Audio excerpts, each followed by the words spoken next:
the only relationship you end up having with yourself, usually in front of the mirror, is just to see like, what clothes am I wearing today? Is it looking good or not? Like, what am I, and it's always that judgment. It's from a judging place, whether you're good enough or not to be shown to the world. And so that's, I think we live in a very interesting time now, because with everything that happened in lockdowns, it's just been a lot more possibilities to explore what it is to be you without having that external, gaze all the time. Hello everyone. Welcome to the Get Out of Your Comfort Zone podcast. I am your host, Farhan Bundali, and I am an immigrant and a digital nomad. I strongly believe that growth, success, and wisdom comes when we step out of our comfort zone. In today's episode, I'm joined by Cora Michael, who is a fellow immigrant like me. Cora is an expert at helping folks go within, identify limiting beliefs, and how the society we live in conditions us. She eloquently demonstrates how this conditioning impacts how negatively we grow to view our bodies and how we might begin to develop greater self-awareness to grow and love ourselves more.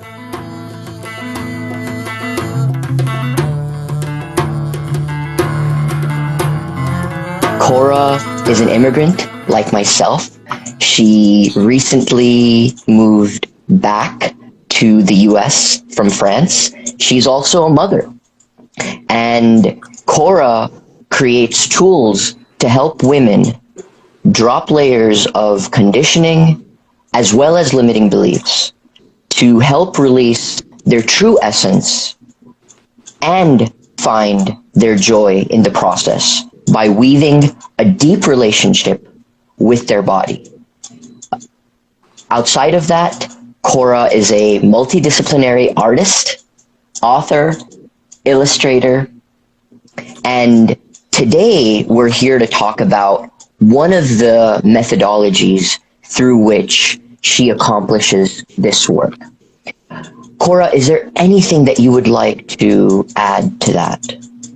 I mean, no, I love to hear you talk about me.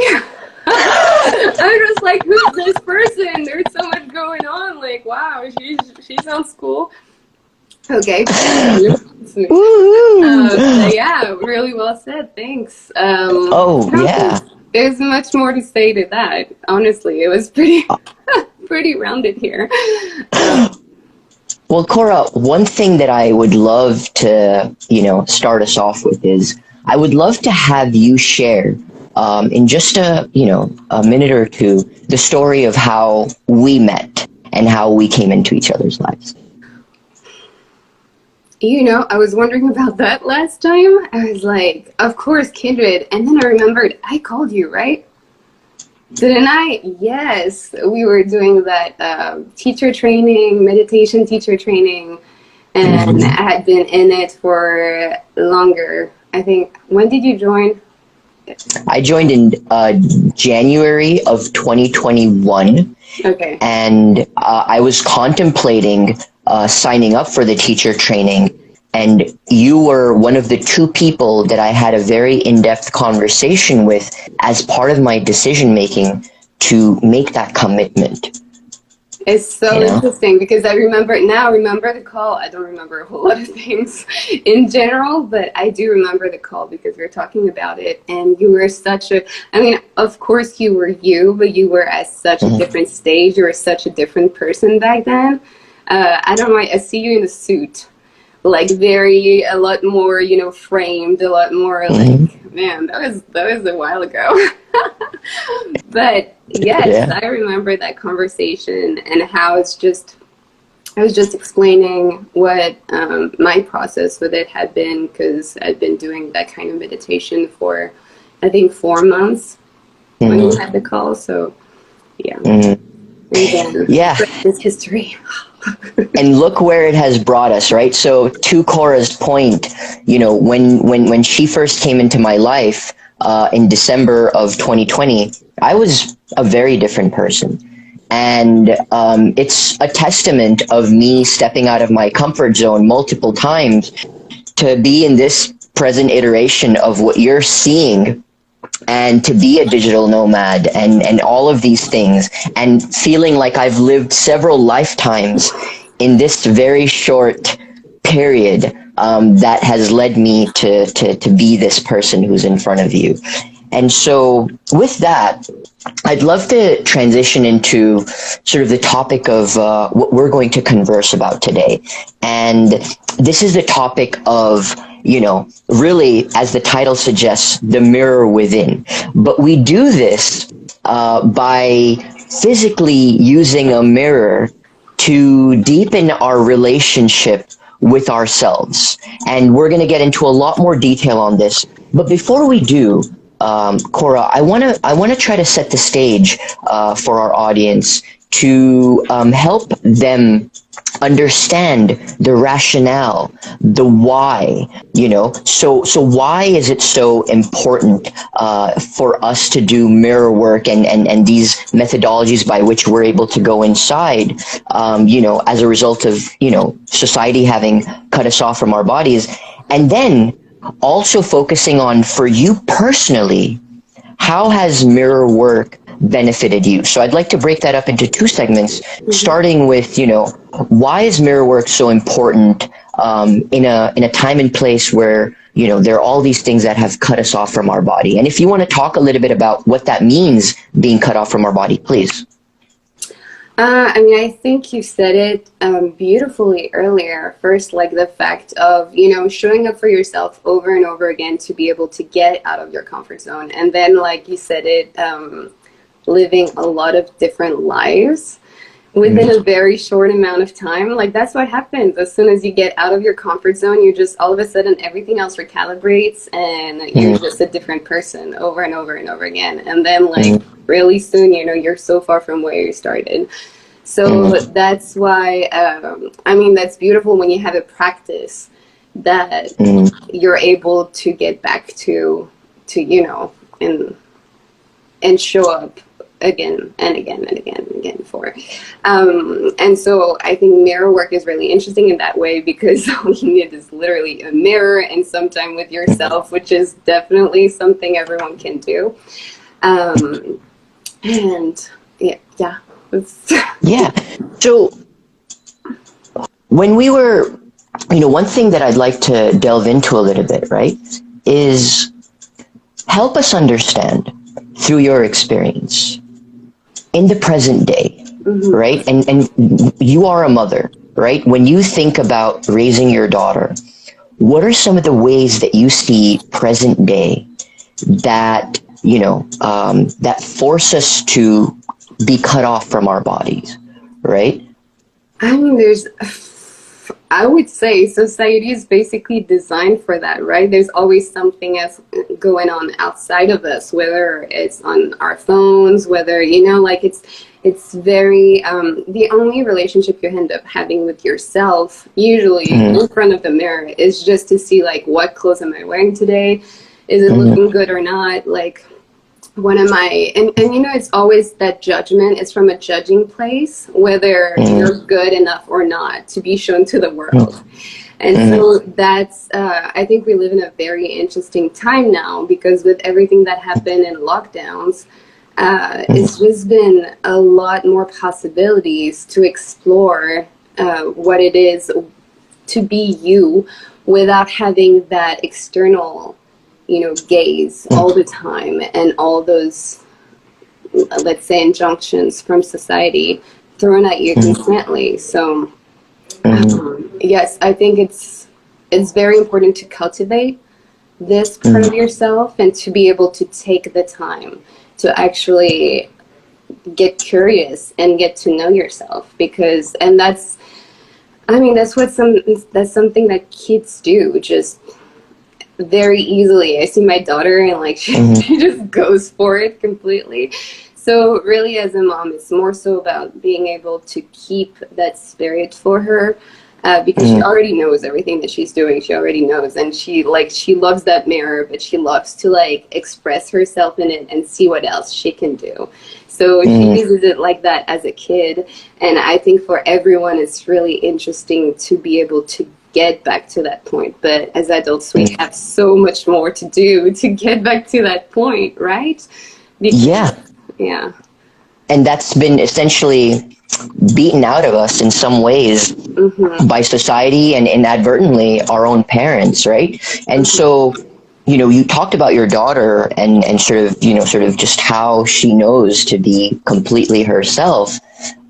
Could you, when we were talking in a previous conversation, you were sharing the example of one of your clients and specifically their sort of tendencies with the mirror and like some of their subconscious ways in which they avoid. Could you shed some light on that so that we can better understand how these things might be affecting us without us even knowing, to help deepen our self-awareness to some of this? Yeah, absolutely. So I had a client who basically, she did not have mirrors in her house.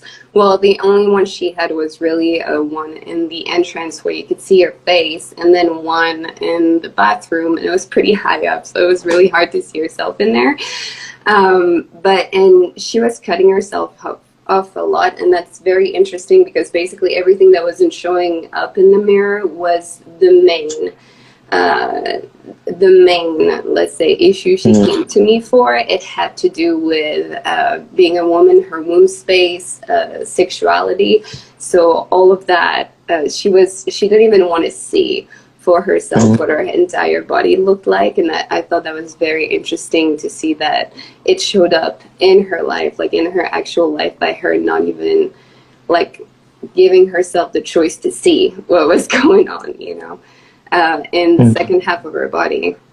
So it's pretty impressive how really what's going on with us and our relationship to the world just ends up showing up in ways in our everyday lives, or just even when you show up in the mirror. I think it's a really good tool to be able to get face to face with what's holding you back, like if you really take the time to dive in. And that's what that work is all about, really. Yeah. And there's something that you said that I'd love to sort of open up a little bit and explore, which is, we're approaching this from a place of deepening our self-awareness, having a better relationship with our body by getting to know, what has been plaguing us, and really shedding light on that. Because a lot of this is unknown, right? A lot of people don't even realize this. And as part of building the case for the value of doing this, you talked about, sort of our sensuality, our sexuality, and how, something like how we view ourselves, right, can impact our sexual relationship, our sensual relationship with ourselves, as well as with our intimate partners. Would you care to elaborate on that a little bit? Yeah, absolutely. I mean, if you spend your entire time, like anytime you're showing in the mirror,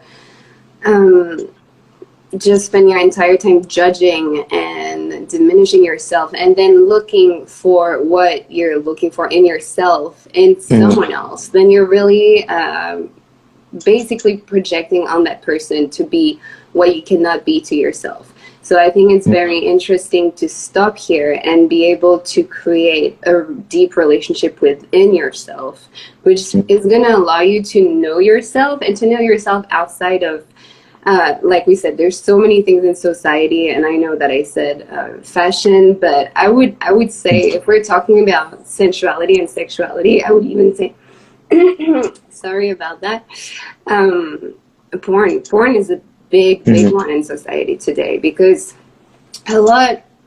growing up, we don't have a lot of talks about what it means to be sensual with oneself, to be, and even more so to be sensual and sexual with someone else. So you end up like having very little ways as far as like teachers go, to look for it, to look for what it means. And you don't necessarily have that relationship with your body that is strong enough to where you can experience that for yourself and see what feels good to you, and what, where your boundaries lay, what is good for you, before you can present yourself in front of someone else and know, like this is what I like, this is what I don't. You spend your time looking outside of yourself and saying, okay, so this is how we're supposed to act, like especially with a lot of people watching porn now. This is how we're supposed to act. So I'm this person in a box. I'm like the woman. I'm supposed to do this. You're the man. You're supposed to do that. And even in the mirror, you can see how people show up like that. Like how men just basically are looking, like, oh, do I look good? Or like, where are my abs? Where are my arms? And how women just think constantly about themselves through the male gaze. So it's very intertwined, and it's a very, very well built web, and it's very hard to drop out of it. And I think that for some, all the lockdowns were really an unprecedented ways to actually dive deep into that, into, if you were open for it and weren't looking to the external we all try to look for like things that, light us up, especially in those moments. But as a reason to dive in more and see. Yeah. I'm gonna say I was just gonna talk about how it showed up for me, but yes, please go ahead. Please, if you want to talk about that, please. Oh yeah, it's just since we're talking about lockdowns, for me, my experience with it was more so, okay, I'm getting to 30, and I realized that my body, that I'd never seen my body in the way that it's supposed to be. Like, that's what happened for me, and I was just like, I have like nothing to do right now but watch my hair grow. And so that's what I did. And I was just, I want to be curious about my body, and I want to let it express itself in the way that it was designed, in the way that it was meant to then see, what I feel about it, like what comes out of it. And it's a very hard thing to do when you've spent your entire life,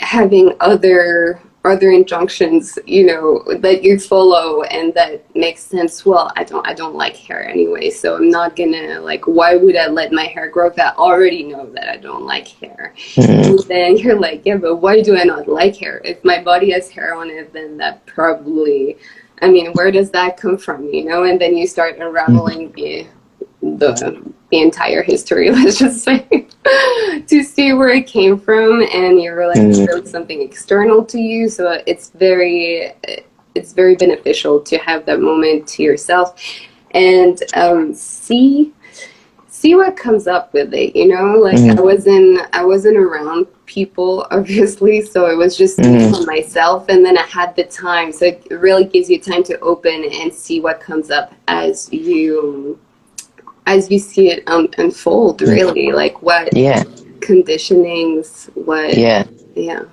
all of these. So just to clarify, we are talking about body hair, right? Body hair all over. Absolutely, yeah, body hair completely. and basically sort of this programming that a lot of women and men, I'm a very hairy human being, go through. As far as, what the media portrays, your relationship with hair should be. And so tell us, as a result of, this experiment that you were able to do in a very safe space, right? What was the outcome of that, right? Like, how did your relationship change with the hair as a result of this? And share some of those turning points, some of those moments. So that's basically okay. So going back, it's funny because we can definitely weave that in together. But that's what work allows you to do with everything. I'm just using body hair because it's a very physical, physical trait, and it's really easy to imagine and talk about. So basically, you start in with being open, being curious, seeing what happens, right? And then you see everything that downs on you, the conditioning, all the things you're thinking about, all the ways you're judging yourself, everything. And it's very, very uncomfortable. It's so very uncomfortable, but sometimes it makes you want to stop. But that's the beauty of like showing up for yourself. You're just like, I'm going to get to the bottom of this and I'm going to see. And something very beautiful happens when you're at the bottom of it, which is like basically you turn it on your head, and that's where you get your power. And then you decide what you want to do with it, because basically you've been through the initiation, right? So you went through all of it, and now you get to decide for yourself. So personally, I was just like, I mean, I don't mind it. We're back on body hair. I don't mind it. Why would I? I tried to shave my armpits once again, and then I was just like, this is so uncomfortable. I don't like the way it grows. I don't like the way it grows back. I mean, it's like, So what changed for me is that now that I know that I have the choice, and the choice is mine, and I took the choice, like I took that power of creating that. So now it doesn't mean that I can't, shave my armpits if I want to, because I can, and it doesn't mean if I do it, I get back into like under society's order. No, I would do it for myself. I would absolutely do it for myself. And then it gives me the chance also to get creative with it. So like, I was just, if I trim my hair, I love talking about that because it's hilarious. Hell yeah. Please let me talk about my body hair for about an hour. But if I trim my hair, I will come from a place of like, you know what? It's like getting a haircut. Like, I want to do this for myself. I don't necessarily want to get rid of all of it because I don't mind it. And the process of outgrowing it is actually more painful than just having it and dealing with it.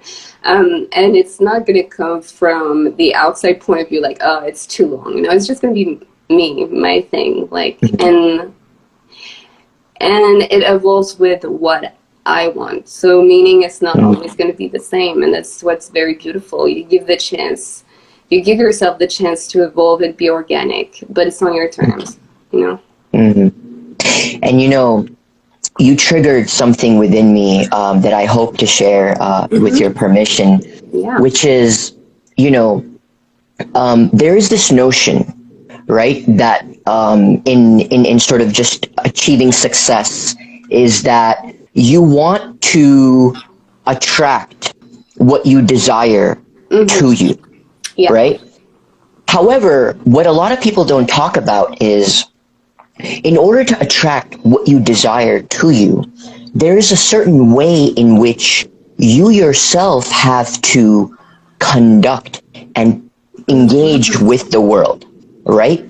And so what I can tell you as a result of my own journey with my own body hair and going within, what I've realized is that being unabashed, being proud, being very open about my body hair, even with the body positivity work, right? It almost is a blessing because it creates a filter. It creates a filter from which the world and people who want to interact with me have to go through. Because if there are people out there who grapple, who have this very strong mentality around, not honoring the body and not having total acceptance, then they see me as free as I am, and they automatically are shunned away from me, right? And previously, I used to chase after their validation, and that's why I would shave my hair and all of that. But now, those people automatically turn around and leave. And I've created emptiness, openness for those people who don't see my hair my body as a limiting factor to beautifully come in, right? Yeah. And that's a beautiful thing, because you've set yourself up to where you don't have to do as much work to determine, does this person have my best interest at heart? Does this person have pure intentions as they're leading to believe? You know, you just being you is doing that work for you. And how amazing is that? Yes, it is. It is so amazing, and it takes so much, right? I mean, you've gone through it, and you're still going through it, and so am I. That's just what happens when you show up for yourself. The work never ends. It's just over and over. There's always something else, but that's the beauty of it. Like, isn't it? We're all trying just to grow. Like, that's what consciousness wants to grow, and that's funny because it just makes me think of my mantra that I told you about earlier, like, show me how good it can get, and let me show up fully for it and see, like, what's the next step, and can I get to that? Do I give myself permission to get to that? So it's very beautiful, and it's also, you start interacting with people, like you were saying, I had that image of magnets, like opposite magnets, just like you push people away, right? Like, some people are just, and what do you push away? You push away their conditioning. You push away, like, all the walls that they've built that keep them from a lot of things, and namely you. So it's, show me how good it can get. Absolutely. And yeah, it's a very beautiful process. It's very painful because you have to be able to see yourself for who you are and where you're at with what conditioning, and be okay with it, and be able to parent yourself in the way that, like, it's okay. I see what's going on right now. Like, you're trying to work through that, and you're aware. Like, the awareness of it is what is going to make you succeed, basically. Like, it's a very good starting step for sure. And Fantastic. Yeah, Cora, I know that we want to save time to talk about the actual process of the mirror work, right? And I want to honor that. Before we do, though, you mentioned something when you were talking about the male gaze, and specifically how women are conditioned to see themselves through the male gaze, is I believe what you said. And that triggered within me this notion of toxic masculinity, right? And how sort of this centuries of conditioning of men and women through this, very narrow perspective of men has, in a lot of ways, caused some of these issues that a lot of people grapple with. And I know that, when we were talking, one of the things that came up with is how this work, outside of just women, has a lot of potential for men to address how they see themselves, right? And as a result, do a better job of how they conduct themselves. So I'd love for you to expound on that a little bit and help build the case for the men out there, and why this is important. Yeah, absolutely. So I would say, I'm going to go with both different way, but when women show up in the mirror, what's going to come through mainly is, it's very, it's all the negative self-talk, all the patterns that are here, that are going to keep them from seeing how they truly are. And I would say when men show up in the mirror, it's too, it's sort of the same way. It's the way they present themselves, but they're not looking at themselves. They're looking at the image that they project, and the very, like, how do you say, the virility, the very like look at Macho. everything that I am. Yeah. And they're not going into the mirror to see themselves. And I mean, for every relationship I've been with, men do have a lot of negative self-talk as well. They do have a lot of self-consciousness surrounding their bodies, especially in the way that they're supposed to show up. And like this, so they adopt that sort of like showing up in the mirror to look a certain way. And when they can drop that and actually be there with themselves, but they don't have, and it's a hard mask to drop, because even if they don't have to perform for anyone, to just show up for yourself in front of the mirror and like be able to let all those masks go and see what goes on behind that. And get in touch with that. It's basically everything you're not supposed to do as a man, right? So, but it's a very, very important work, because I feel like if they can touch to that part of themselves that, you know, needs to be expressed in a different way, like if they give themselves the power to express things the way they want to and not the way that they're supposed to, then they don't have to look for it and to, you know, shape women in other ways that, you know, that they've been taught to. So they can relate to people differently. Like the kind of work that you're going to do for yourself is going to show up when you talk to someone else. So your entire relationship to women is going to switch as soon as you go deeper within yourself and see what's going on beyond those layers. And so like structure of society would change a lot if everyone was able to do that sort of work. And I mean, all able to is just if everyone was willing to do that sort of work, and if that sort of work was a lot more accessible. And absolutely. Yeah, and you know, some might argue that compared to women, it would be harder for men to sit in front of, in this case, a mirror to do that work, because men are conditioned to not be as in touch with their emotions.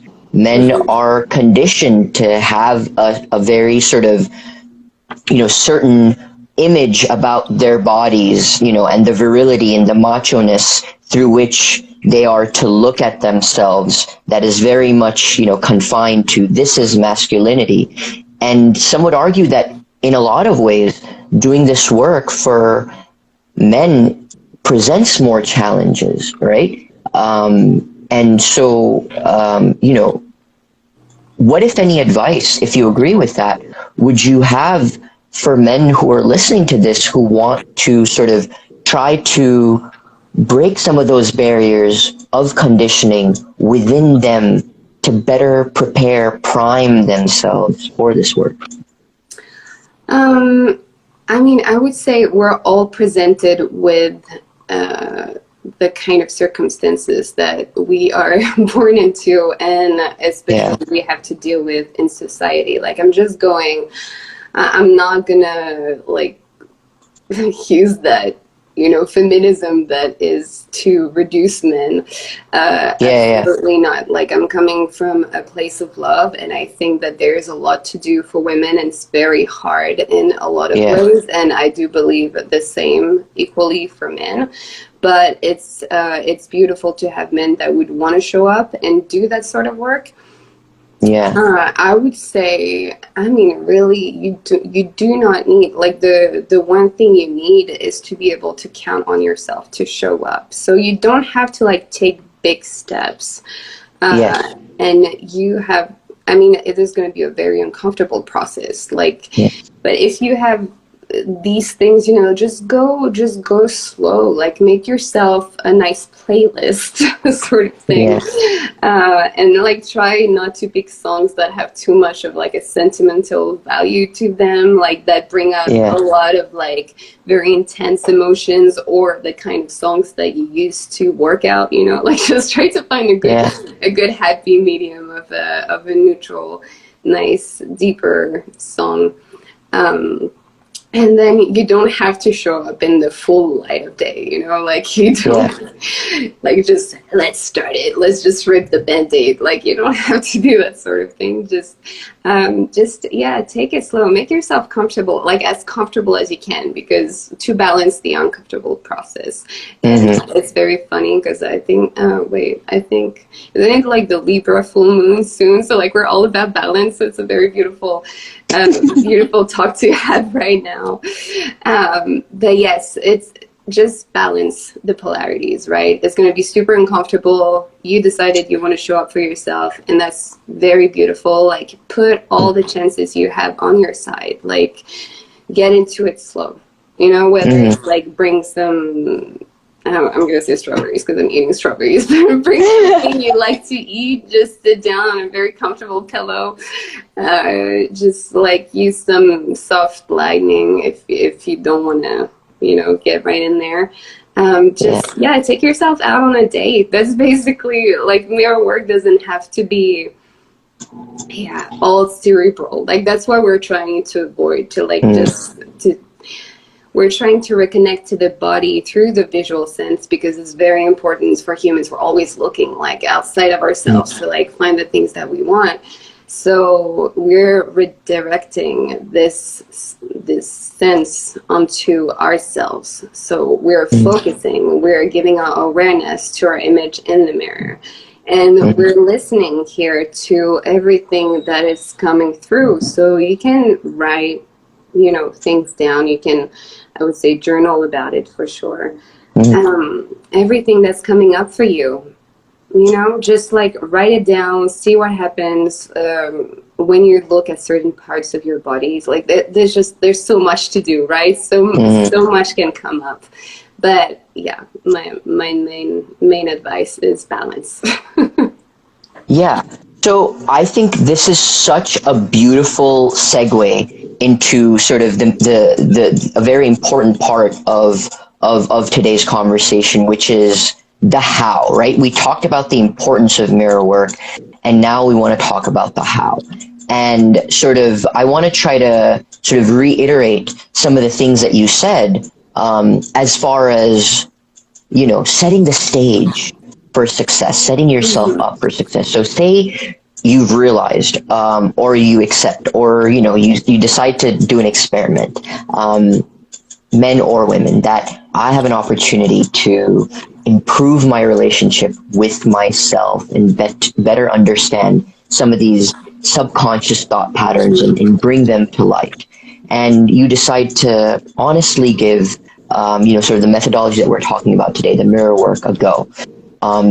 What I've gathered so far, Cora, is overall your mindset should be that of taking yourself out on a date, right? And as part of that, fully accepting, you know, that this is going to be an uncomfortable process, and that feeling discomfort means that you're on the right path.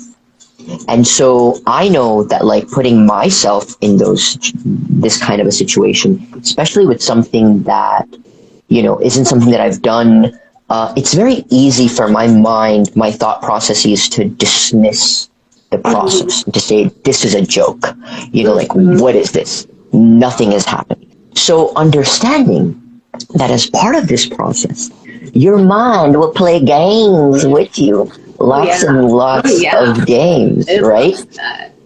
And expect that, and expect that if nothing, quote unquote, is happening, that it's just a matter of you sort of being patient and implementing some of these aspects of creating the right environment, because you'll know you're taking a step in the right direction when you start to feel uncomfortable, when you feel the need to avert your gaze away from yourself, right? Yeah. So as part of that, just to reiterate some of the little things that you talked about is, you know, understanding that the way into our body is more than just thought patterns, and it's going to be uncomfortable, and you want to balance that out by doing other things that you know are good for you.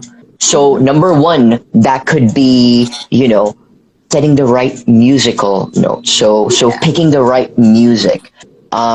Additionally, you could play with the light. Like if you think about going on a date, with your crush, a dimly lit, bar or restaurant or whatever, treat yourself in the same way, right?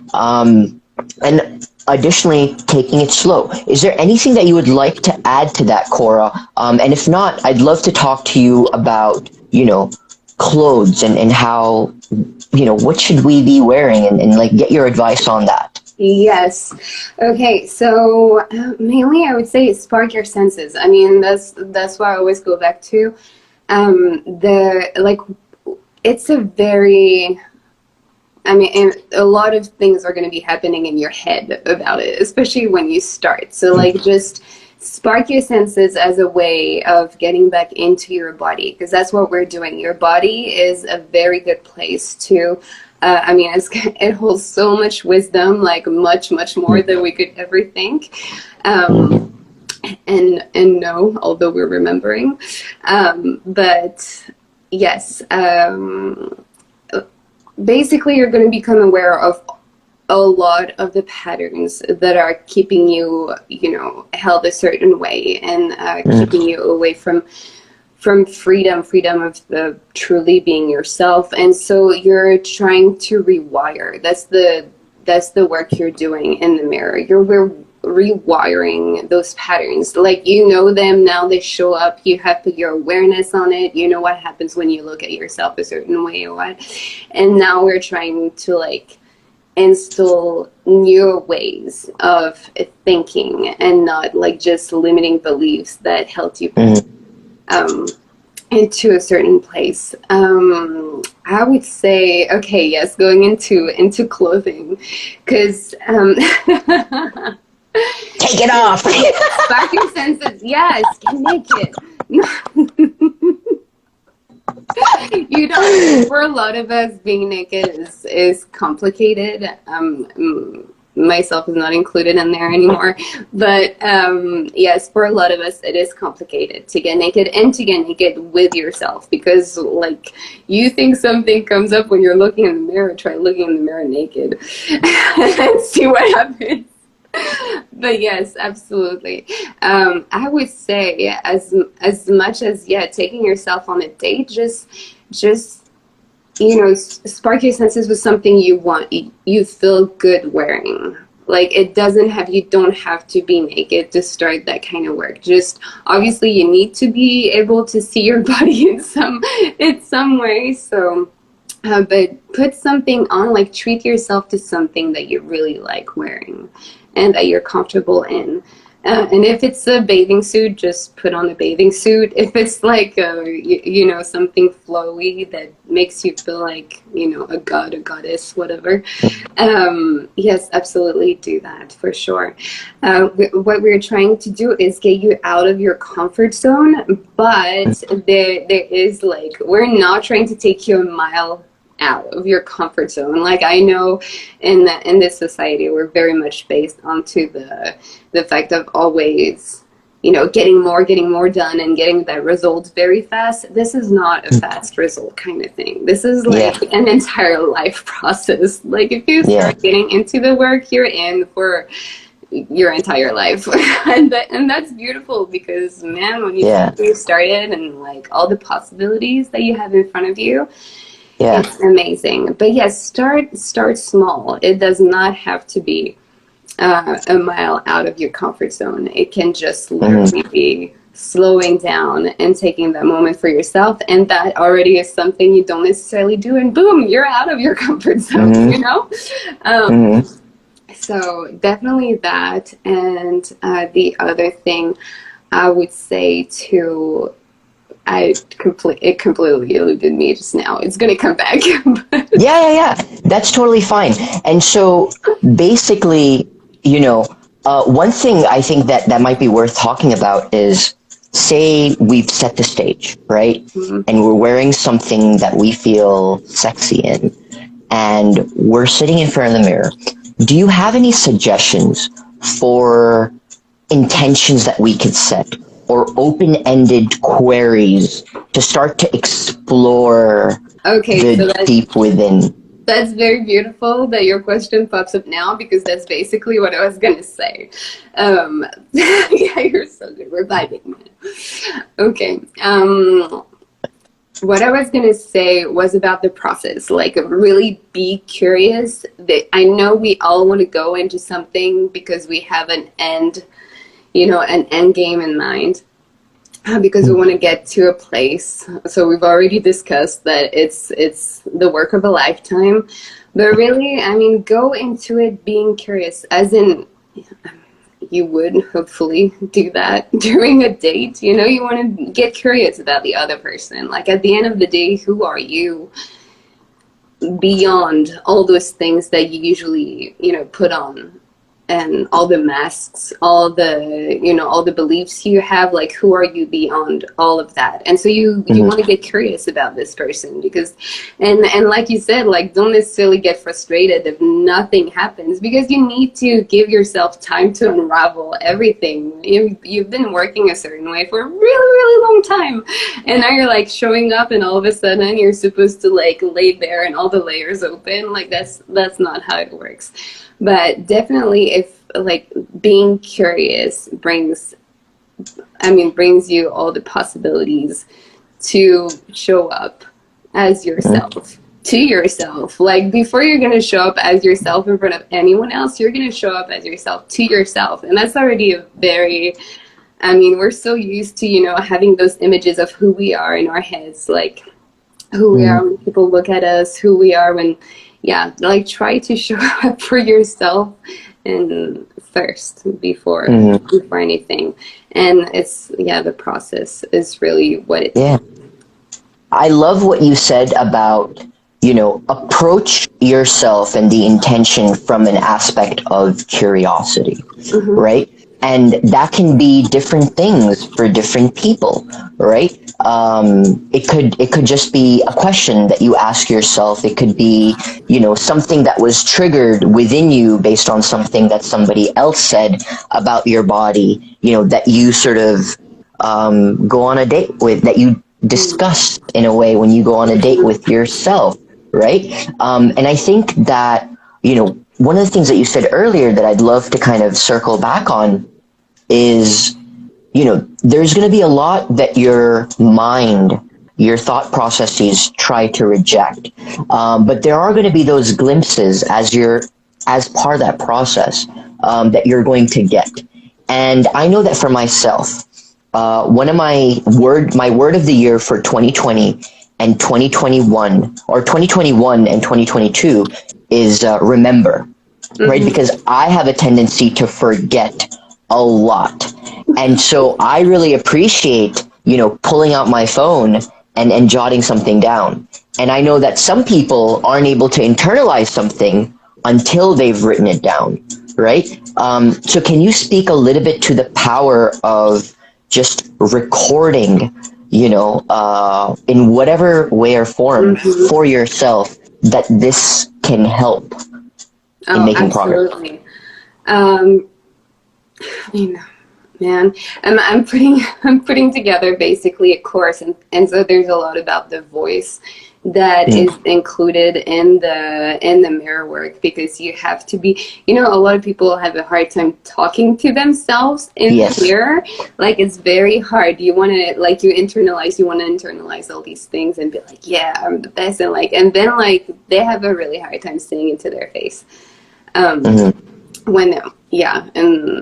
like, it's a lot of imposter syndrome and everything, but yes, but being able to record everything that's going on in you, like just journaling the way we were talking about earlier, is a beautiful way to look at to be able to witness the process as it goes on, right? You're not gonna remember everything. Just let me put it out there. Like, I don't remember much, but In general, like when you think you have an insight of something, it's a butterfly. It is not going to stay. Write the shit down. Like it's, yeah, it's more likely than not. It's just, yeah, it's going to be here to inspire you and then it's going to go away. So whatever happens in that space, write it down. For sure. You heard it. Yeah. Write that shit down, okay? And really what we're trying to do here is getting you aware of, you know, who you are, your conditioning, everything. I mean, that's a very beginning step to everything that can unfold after, for sure. And through that, basically what you're going to do is that you're going to put movement back into your body by already putting your awareness towards it, and your, like, whatever intention you come up with, like, it's really going to be for you.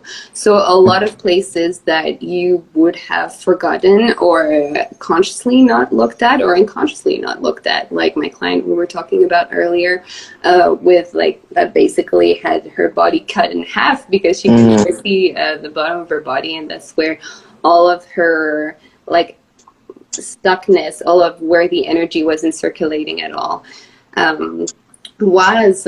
And yeah, so you're putting movement back into your body in the places that you're paying attention to, and then it's like it's coming online, and eventually, you know, magic unfolds. But yes, Wonderful. You know, just the last thing that I want to touch on today is, you know, you talked about the thought patterns when they come up, and gauging yourself constantly to determine whether it's something that you're ready for or not. And I know that I have the kind of personality of impatience and sort of wanting to get there. And this is literally decades of conditioning and sort of habits that we are trying to better understand, so that we have more power to have a relationship with them, so that we have more power over them, right? And as part of that, you mentioned something that was very beautiful, which is, you know, you don't have to take a really big leap.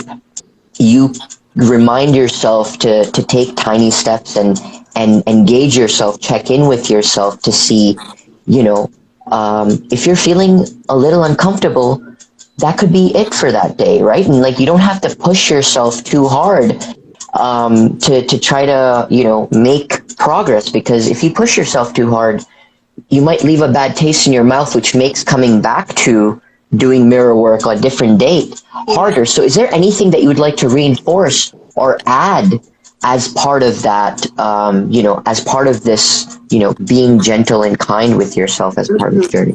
Anything else? Definitely. Yeah, you're coming from a place of love. That's where you're going to be in that space. Like, you're coming from a place of love. You're not rushing. You're not, you know, there's a difference between a fear that you have and something that seems scary, a place that seems scary to go to, something that seems scary to look at a little bit too much. And that's usually your body telling you, like, something's about to happen. You're not actually in danger.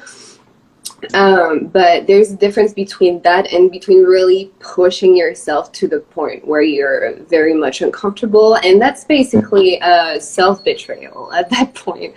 If you're here to listen to your body and to open up, like, you're not here to force yourself into anything.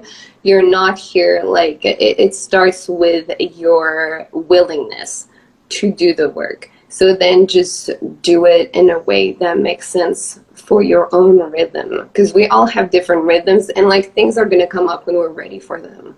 So really just remember to come from that place of love and go towards that fear too, because it definitely usually is very worth it. Yeah, as much as you feel like your body might die if you dive in. But yes, just be very deep. Listening to your body is a good way to do it. And it's okay if, like, you know, by listening to what's going on in your head, you're eventually going to see, okay, like this is where I'd like to go. This is really as far as I can go today. And that's okay. And like, and you don't have, that's the moment where you don't judge yourself, when you hold yourself and then you ask yourself really that question, can I go further? Is it something that's like holding me back, you know, because I think that there's a wall here and there isn't, it's only in my head, like, can I go a little bit further, or are we good for today? Because all the beliefs, everything that's going to come up, you're not against them. Like, once again, we're not playing that game of polarities where inside of you there's going to be those two very different things. That's usually how people get stuck. Like, it's a problem in coexistence. And so between, you know, like, you don't want these old beliefs to become something that is going to trouble you even more as a crystallized sort of thing inside of your body. So you're trying to integrate them with love. Like, if you're aware of them, really, you're just gonna, okay, I welcome you here.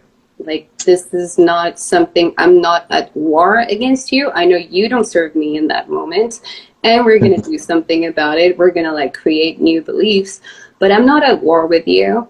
Like, that's not what this work is about. It's not like, oh, I find something, I see something come up. I'm not gonna judge it, but it's bad.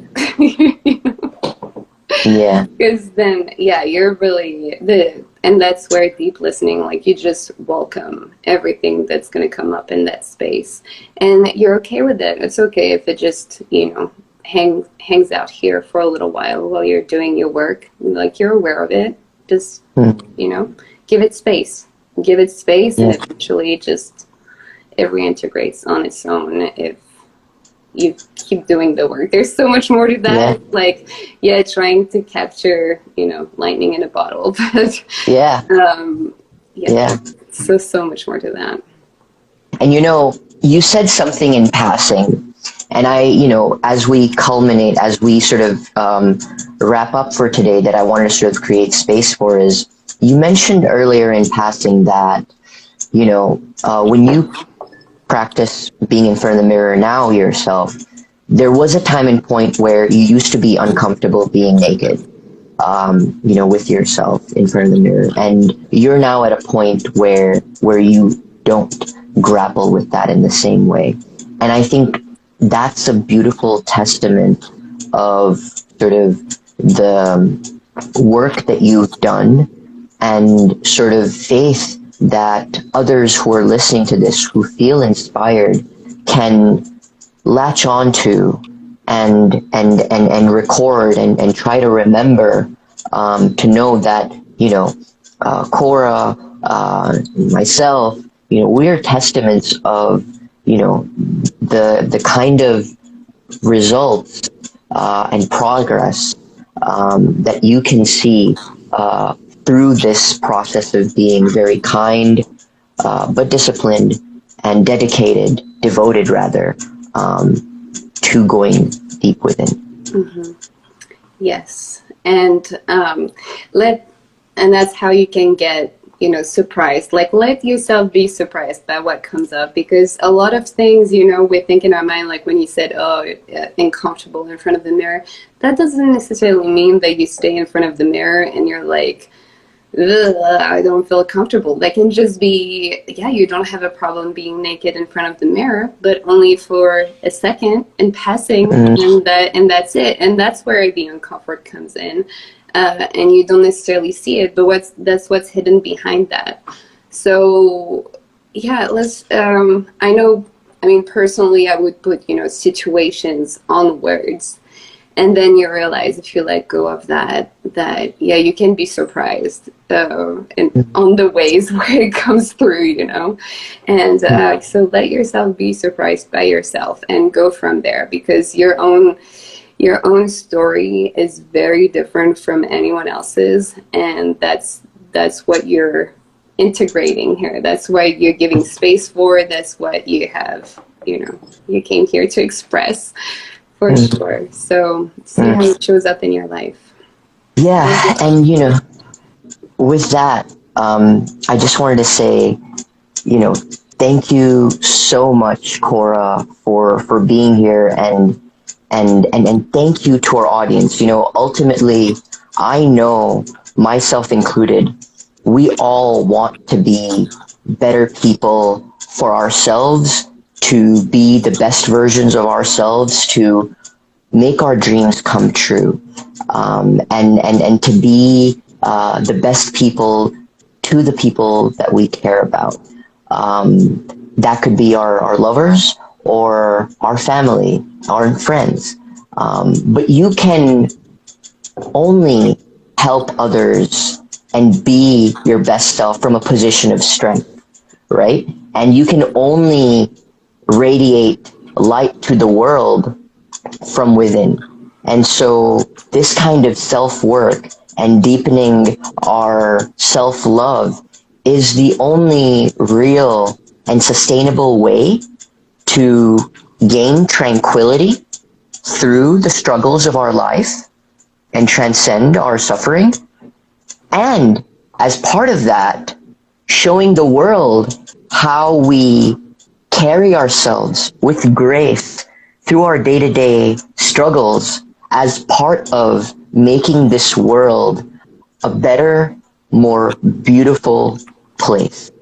And I can't tell you how grateful I am for Cora to make the time to join us. And with that, I would love to share her Instagram information, which will have, links to other ways in which you can engage with her and seek her out. Additionally, you all heard it. Cora is in the midst of putting together her course, and I feel so good about the kind of difference that it will make in this world, because I truly believe in Cora's power. And with that, I want to thank you, Cora, and I want to thank everybody who made the time to be here today. With that, love and light, and until the next episode, have a wonderful, wonderful time. Thank you so much for tuning in to this episode of the Get Out of Your Comfort Zone series. I hope it moved you and inspired you if you are feeling stuck with something in your life. If you would like to further connect with our guest, please see their contact in the description. Please consider taking a moment to rate this podcast. Please also consider showing us some love on your Instagram story. You can find our info in the episode description. Until the next episode, I wish you infinite love and light. Thank you so much for tuning in.